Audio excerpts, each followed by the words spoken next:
même qui dit cela. Est-ce qu'il a perdu le sens des mots, le sens de l'histoire?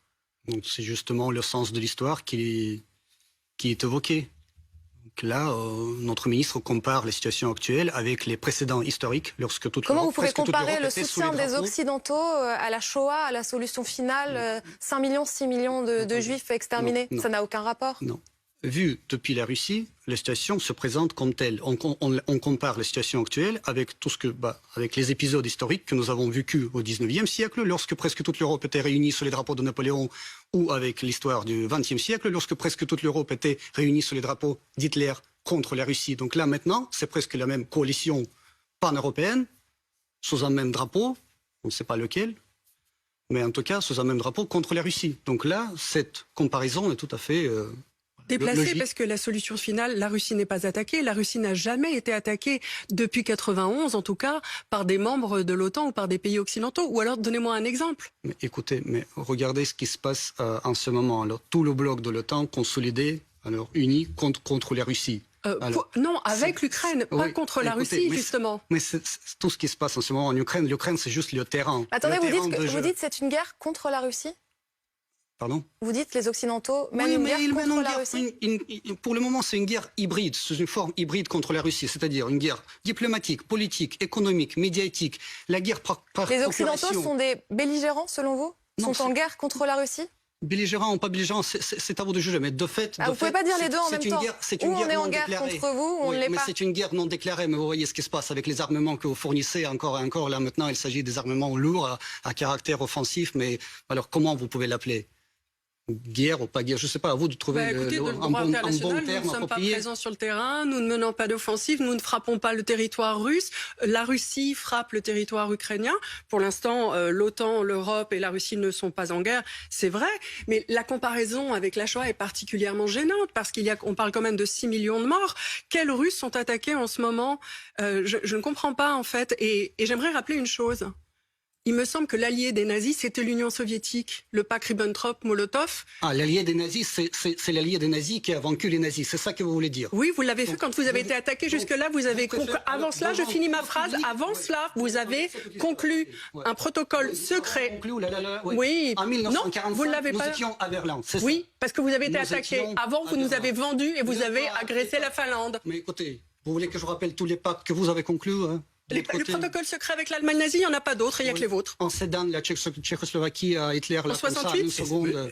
Est-ce que vous reprenez à votre Avec compte nos est-ce que- tanks, la est-ce que vous Tchécoslovaquie, reprenez à vos votre- tanks. Est-ce que vous reprenez à votre compte cette comparaison, ce parallèle qui est fait entre la Shoah, c'est-à-dire un génocide contre les Juifs, et ce qui se passe en Ukraine, avec le soutien des Occidentaux qui, effectivement, aident l'Ukraine à protéger son territoire et à regagner son indépendance et sa souveraineté? Est-ce que vous confirmez, est-ce que vous prenez à votre compte ce parallèle entre ce qui s'est passé pendant la Seconde Guerre mondiale et ce qui se passe aujourd'hui? Écoutez, vous vous accrochez à ce mot Shoah, à ce parce que voilà. C'est Monsieur Sergueï Lavrov, Lavrov. c'est monsieur C'est Lavrov. Sergueï Lavrov. Répondez-moi, qui s'il vous plaît. compare, Est-ce que vous reprenez l'action des cette Occidentaux à la expression? solution Vous êtes finale. vraiment trop nombreux à parler. hein. Non, mais, Oui, non, mais- répondez-moi. Mais Répondez-moi. laissez-moi répondre là, parce que Allez-y. vous ne faites On que vous parler. écoute. hein. Allez-y. Donc là, Écoute. il a mentionné Shoah juste pour un petit peu alimenter ses arguments. Donc là, il a fait 3 comparaisons.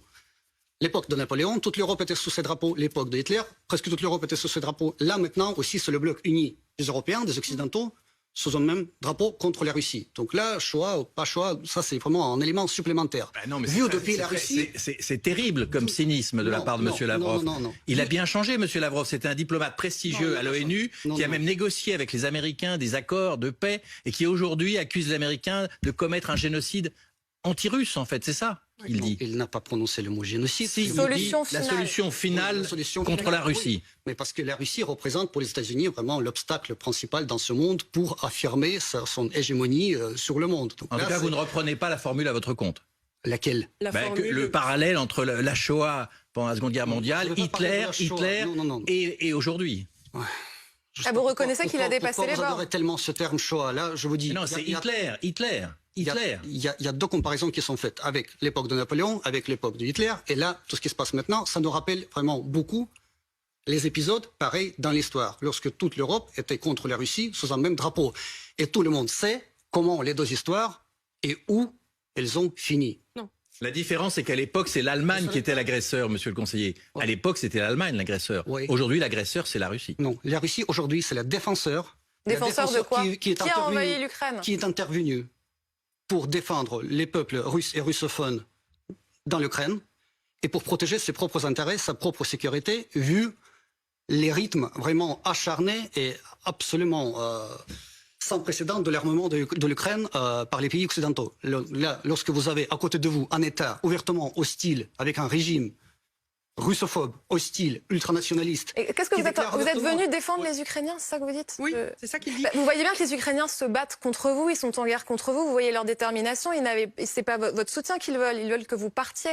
Écoutez, c'est le régime qui se bat pour sa survie. Les Ukrainiens qui se rendent par centaines parfois dans certaines zones du front, là, parce que pour eux, c'est la seule solution vraiment de sauver leur vie. Vous pouvez leur demander ce qu'ils en pensent. Parce que là, vous montrez ces soi-disant héros qui se battent pour ce régime et qui, vous savez, ça c'est vraiment, c'est les cas. Qui est le assez Napoléon isolés. aujourd'hui? Qui est Napoléon et qui est Hitler aujourd'hui? C'est Joe Biden? C'est qui? C'est le chancelier Scholz? Qui est Hitler et qui est Napoléon Non, aujourd'hui? non, ça c'est deux personnages historiques, mais qui rappellent un petit peu vraiment comment ce qui peut se passer lorsque tu prends pas la Russie, disons, au sérieux, lorsque tu es vraiment trop ambitieux et lorsque tu veux mettre la Russie au genou militairement. Donc là, je vous rappelle, les deux histoires, vous savez très bien comment et où elles ont Alors terminé. justement, Donc justement, là, est-ce nous qu'il y voulons a... éviter la même chose. Est-ce que l'on doit redouter aujourd'hui un élargissement du conflit, puisqu'on parle de l'OTAN, de l'Amérique contre la Russie? Est-ce qu'on doit rajouter un élargissement du conflit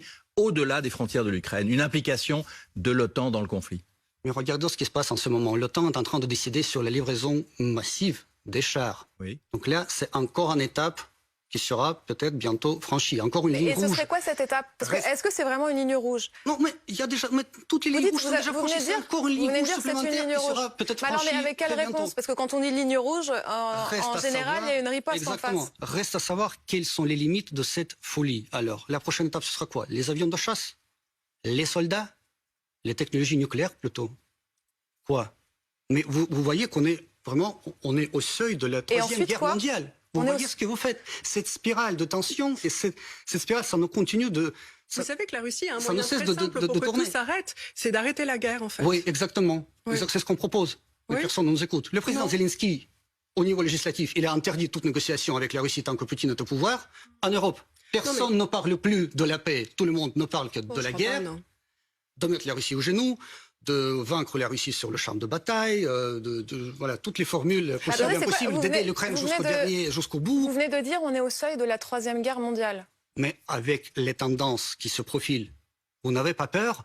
Si vous vous souvenez, la Première Guerre mondiale a Non. commencé par un seul coup de pistolet. Oui. Et là, après, cette spirale de tension et après la spirale de violence, personne ne les a contrôlés. Donc là, en juin 1914, ce coup de pistolet, en août, toute l'Europe était déjà en guerre. Oui, mais là, plus d'un an est passé. Vous n'avez pas peur vraiment de Non, répéter non, cette je n'ai pas peur expérience? parce que je pense que les diplomates s'activent, les diplomates populations. Quel diplomate? Pardon? Quel diplomate s'active? Tous nos diplomates, les vôtres, Est-ce les que les nôtres, diplomates tous les européens diplomates. s'activent? Oui, tout le monde s'active. Notre président est même très désireux de maintenir un dialogue avec le vôtre. Oui. Je pense que donc il y a C'est de... pour ça qu'il Ça a pris fait la plus- décision de fournir les chars. Non, il l'a pas Ah. prise, non. Ça fait plus d'un an que cette guerre que vous dites qui est à nos portes n'est pas arrivée, puisqu'on va bientôt avoir un an derrière nous de guerre. Donc je pense que jusque-là, nous avons évité ce risque. En revanche, en 22 ans de règne, il y a eu 5 guerres menées par la Russie.